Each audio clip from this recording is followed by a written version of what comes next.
নমস্কার বন্ধুরা, আপনারা এখন শুনছেন ধীরেন্দ্রলাল ধরে ভৌতিক কাহিনী। দুর্গা বিনোদ স্কুল মাস্টারের ছেলে। অনেক দুঃখ কষ্ট সয়ে MA পাস করলেও মুরব্বির অভাবে ভালো চাকরি জোগাড় করতে পারল না। সেসব দিয়ে হলো কেরানি। আবার দুটো ভাগে ভাগ হয়েছে। নিচু কেরানির মাইনে 125 শুরু হয়, আর উঁচু কেরানির মাইনে শুরু হয় 225 টাকা থেকে। মুরব্বিহীন দুর্গা বিনোদ নিচু ধাপের কেরানি হলো, তাও জুটলো অনেক কষ্টে। MA পাশেও কুলোয়নি। এই কেরানিগিরির জন্য আবার পরীক্ষা দিতে হয়েছে। চাকরিটা হয়ে দুবেলা দুমুঠো অন্যের সংস্থান তো হলো। দুর্গা বিনোদের পড়াশোনার শখ আছে। সন্ধ্যা 7টা থেকে সে লাইব্রেরিতে হাজির দিয়ে চলল রাত 9টা। দর্শন শাস্ত্রে সে MA পাস করেছে, আবার হিন্দু দর্শনটাও সে ভালোভাবে বুঝে নিতে চায়। ধর্ম কি, ঈশ্বর কি, মানুষ কেমন করে নিজের মধ্যে ঈশ্বরকে উপলব্ধি করতে পারে, এসব বুঝতে বুঝতে সে এসে পড়ে যেসব সাধু সন্ত মহাত্মা সাধনা করতে করতে ভগবত শক্তি লাভ করেছিলেন তাদের কথা। ভারতের সাধকদের যত সব অলৌকিক কীর্তি কথা পড়তে পড়তে দুর্গা বিনোদ সাধু দর্শনের জন্য উন্মুখ হয়ে ওঠে। ছুটির দিনে আর বাড়িতে বসে থাকা চলে না। কলকাতার আশেপাশে 20-25 মাইলের মধ্যে কোথায় কোন আশ্রম আছে, কোথায় কোন তান্ত্রিক থাকে, সেখানে সে যাওয়া শুরু করল। দুর্গা বিনোদ আশ্রমে যায়, আরো 10 জনের মাঝে বসে, আশ্রমিক মাহাত্মাদের বাণী শোনে, তারপর প্রণাম করে বিদায় নেয়। ফেরার পথে মাহাত্মার বাণী মনে মনে আলোচনা করে। মাহাত্মা কত বড় সাধক তার একটা পরিমাপ করার চেষ্টা করে। মাহাত্মার কোনো অলৌকিক শক্তি আছে কিনা জানার চেষ্টা করে। একদিন খবর পেল হাওড়ার এক গ্রামে এক তান্ত্রিক আছে, তিনি অলৌকিক ক্ষমতার অধিকারী। জল পড়া দিয়ে অম্লশূল সারান, কানে কাঠি দিয়ে কালা মানুষের বধিরতা দূর করেন, কঠিন বাতের বেদনা সামান্য হাত বুলিয়ে আরাম করে দেন। যিনি খবরটা দিয়েছেন তিনি সঙ্গে করে নিয়ে গেলেন। বাস থেকে নেমে মাইল খানিক হেঁটে গেলে একটি ছোট্ট গ্রাম। গায়ের গোড়াতে এক পুকুর পাড়ে একটি ছোট মন্দির। মন্দিরের পাশে একখানি চালাঘর। ঘরের দাওয়ায় একজন জটাধারী সাধু বসে আছেন। সামনে ধুনুচুতে আগুন জ্বলছে, পাশে একটা কলসি ও ভাঁড়। কয়েকজন পুরুষ মহিলা হাত জোড় করে সামনের মাদুরে বসে আছে। দুর্গা বিনোদ ও বসে পড়ল। সাধুর বয়স বেশি না, তার চেহারা বলিষ্ঠ, কালো রং, মাথায় জটাও বিশেষ দীর্ঘ নয়, চোখ দুটো জবা ফুলের মতো লাল, তার কপালে লাল চন্দন লেপা, ভক্তির চেয়ে ভয় বেশি। দুর্গা বিনোদের দিকে নজর ফেলতে এসে হাত জোড় করে প্রণাম জানালো। সাধু নিজে থেকে বললেন, কি চাই? দুর্গা বিনোদ উত্তরে বলল, গুরু। সাধু তখন বললেন, গুরু মেলা অত সহজ নয়, আগে নিজেকে তৈরি করো, তারপর গুরু। পাত্র ফুটো হলে জল রাখবি কেমন করে? আধার ঠিক না হলে মন্ত্র শক্তি ধারণ করবি কেমন করে? সে মন্ত্র যে দেবে তার কোনো লাভ নেই, আর যে নেবে সেও ব্যর্থ। তৈরি হও। দুর্গা বিনোদ ভরসা পেল, বলল, কিভাবে তৈরি হতে হবে? সাধু বললেন, বা সংযম কর, বেশি কথা বলবি না, নিরামিষ আহার করবি, অযথা কোনো পরিশ্রম করবি না, শক্তি সঞ্চয় করবি। সন্ধ্যার পর কোনো মন্দির বা গঙ্গার তীরে চুপ করে ঈশ্বরের ধ্যান করবি। ধীরে ধীরে মন আত্মস্থ হবে, চিত্ত দৃঢ় হবে। তখন গুরুমন্ত্র নিয়ে সাধন ভজনের কথা বলবে, তার আগে কিছু হবে না। দুর্গা বিনোদ এতদিনে যেন একটা আলো দেখতে পেল। গুরু ও মন্ত্রের কথাটা সে ভেবেছে, কিন্তু এমনভাবে তার হদিস কেউ তাকে বাদলাতে পারে। তান্ত্রিকের উপর তার বিশ্বাস হলো। প্রথম দর্শনেই এমনভাবে মনের কথাটা টেনে বলা সহজ না। বিকাল অবধি দুর্গা বিনোদ কালী বাবার সামনে বসে রইল। অবধূত কালী বাবা আর তার সঙ্গে কোনো কথা বললেন না। কলসি থেকে ভাঁড়ে মদ ঢাললেন আর খান। আর অসুস্থদের রোগের কথা শোনে। অনেকজনকে ওষুধও দেয়, মানে কাউকে ধুনির ছাই, কাউকে ধূপের আধগোড়া কাঠি। সাধুবাবা বলেন, এই ছাইটা 3 ভাগ করে 3 দিন সকালে খালি পেটে খাবি।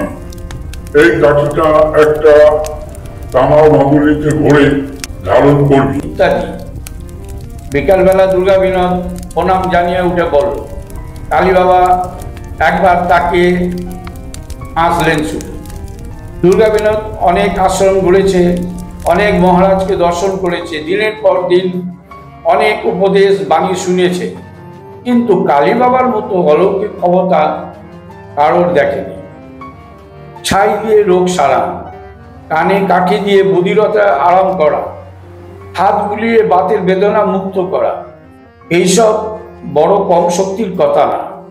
এই মানুষটি কিছুটা ঐশ্বরিক শক্তি যে আয়ত্তে এনেছে এ কথা মানতেই হবে। দুর্গা বিনোদ কালী বাবার কাছে নিয়মিত যাতায়াত শুরু করলো। যদি ইনি প্রসন্ন হয়, কৃপা করেন, তাহলে দুর্গা বিনোদ একদিন কৃতার্থ হবে। কালী বাবা সেই যে প্রথম দিনে কথা বলেছিলেন, তারপর থেকে আর কথাই বলেন না। প্রণাম করলে হাসেন আর হাত তুলে বলেন, জয়স্তু। দুর্গা বিনোদ এদিকে নিরামিষ খাওয়া শুরু করেছে, কথা কম বলে, অনর্থ কোনো ঘোরাফেরা করে পরিশ্রম করে না। রাত 12টা অবধি বই পড়া ছেড়ে দিয়েছে। কালী বাবার কথা মতো নিজেকে সে দীক্ষা গ্রহণের উপযুক্ত করে। হঠাৎ একদিন মাস 6 পরে কালী বাবা বলেন, তুই তো রবিবার আসিস, আসছে শনিবার আয় না। সেদিন অমাবস্যা রাতে মায়ের পুজো দেখবি। দুর্গা বিনোদ বলল, এ তো আমার সৌভাগ্য।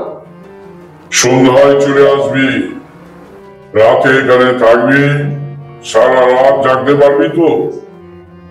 আমি সারা রাত পুজো করি। দুর্গা বিনোদ মনে করলো একটা তোরা। সাধু বাবা আবার বললেন, তাহলে আসার সময় মায়ের পুজো নিয়ে আসিস। দুর্গা বিনোদ জিজ্ঞাসা করলো, কি আনতে হবে বলুন? কালী বাবা বললেন, তুই আর কি আনবি? 3 বোতল দেশি মদ আনবি, কারণ বাড়ি তাতেই হবে। কালী বাবা গুনগুন করে উঠলেন, মদ খায় মা কালী বলে। তারপর কলসি থেকে এক ভার মদ নিয়ে গলায় ঢাললেন। দুর্গা বিনোদ সেদিন খুশি হলো। কালী বাবা মদ চেয়েছেন, পুজো দেখার জন্য ডেকেছেন, এবার তিনি প্রসন্ন হবেন। উৎফুল্ল মনে দুর্গা বিনোদ সেদিন বাড়ি ফিরল। শনিবার সন্ধ্যায় এক রেশন ব্যাগের মধ্যে 3 বোতল দেশি মদ নিয়ে দুর্গা বিনোদ কালী বাবার আশ্রমে এলো। তখন ঘরে ঘরে আলো জ্বলছে। কালী বাবা দাওয়ায় বসেছিলেন। বললেন, এনেছিস? দে। বোতল 3টি নিয়ে কালী বাবা মন্দিরে চলে গেলেন। বললেন, 2 ঘন্টা এখানে বস, পুজোর সময় আমি তোকে ডাকবো। মাদুর পাতা ছিল। দুর্গা বিনোদ সেই মাদুরের উপর উঠে বসল। ক মিনিট বসে থাকার পরই দুর্গা বিনোদ বুঝলো রাতের অন্ধকারে চুপ করে বসে থাকার মতো স্থান সেটা না। কানের পাশে মশার ডাক আর থামতে চায় না। বুদ্ধি করে দুর্গা বিনোদ রেশনের থলির মধ্যে একখানা চাদর এনেছিল। এবার সেই চাদরখানা দিয়ে আপাদমস্তক মুড়ে দিল। শুধু চোখ দুটো বেরিয়ে রইল। তবুও মনে হয় যেন মশা কামড়াচ্ছে। সামনে অন্ধকার, মাঠ ঘাট গাছপালা সবই কালোয় মিশে গেছে। অনেকটা তফাতে 2-3টে ঘরের জানালা আলো দেখা যাচ্ছে। কাছাকাছি মানুষ আছে বলে তো মনে হয় না। কালী বাবার এই ঘরখানাতে কেউ থাকে না, তার পরিজনেরা থাকে ওই গ্রামে। এখানে কালী বাবা একা থাকে সাধন ভজনের জন্য। ঝিঝি পোকা ডাকছে, চারপাশে নিঝুম। এই তো সন্ধ্যা হয়েছে, এর মধ্যেই মনে হয় রাত যেন দুপুর হয়ে গেল। এইভাবে কতক্ষণ বসে থাকতে হবে কে জানে। কালী বাবা তো মন্দিরে ঢুকে দরজা বন্ধ করে দিয়েছে। পাশে একজন কথা বলার মানুষ থাকলে ভালো হতো। বড় একা একা মনে হয়। দেয়ালে হেলান দিয়ে দুর্গা বিনোদ ঝিমোতে শুরু করে। দুর্গা বিনোদ কোনো এক সময় বোধহয় ঘুমিয়ে পড়েছিল। সহসা ঘুম ভাঙলো কালী বাবা ডাকে। আয় আয় আয়, উঠে আয়, এবার মায়ের আরতি হবে। ধর্মর করে উঠে দুর্গা বিনোদ কালী বাবার অনুসরণ করলো। মন্দিরের মধ্যে পিদিম চলছে, ধূপ ধুনায় অন্ধকার। ছোট প্রতিমাটি ধোঁয়ায় আচ্ছন্ন। সামনে কিছু জবা ফুল আর মদের 3টে বোতল। কালী বাবা আসনে গিয়ে বসলেন, বললেন, তুই দরজার বাইরে বস। দুর্গা বিনোদ বাইরে বসে পড়ল। কালী বাবা ওম হ্রিং বলে মন্ত্র উচ্চারণ শুরু করলো। মাঝে মধ্যে জবা ফুল তুলে প্রতিমার চরণে অর্ঘ্য দিতে লাগলো।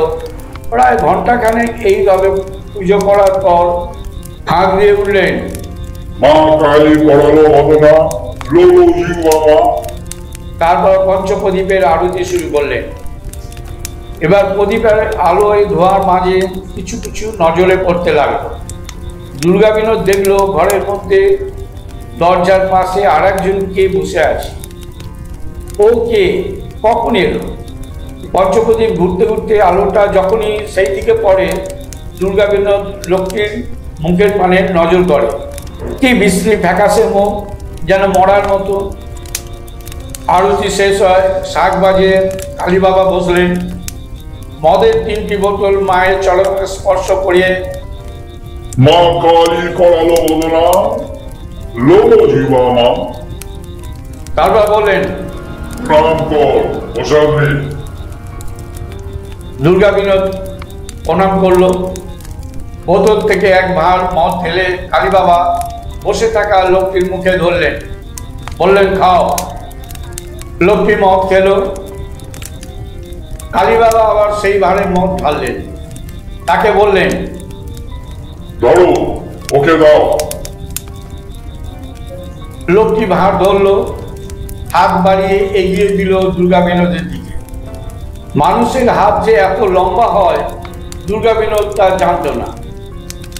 ভাঁড় শুদ্ধ হাতখানা সোজা দরজা পার হয়ে চলে এলো তার মুখের কাছে। দুর্গা বিনোদ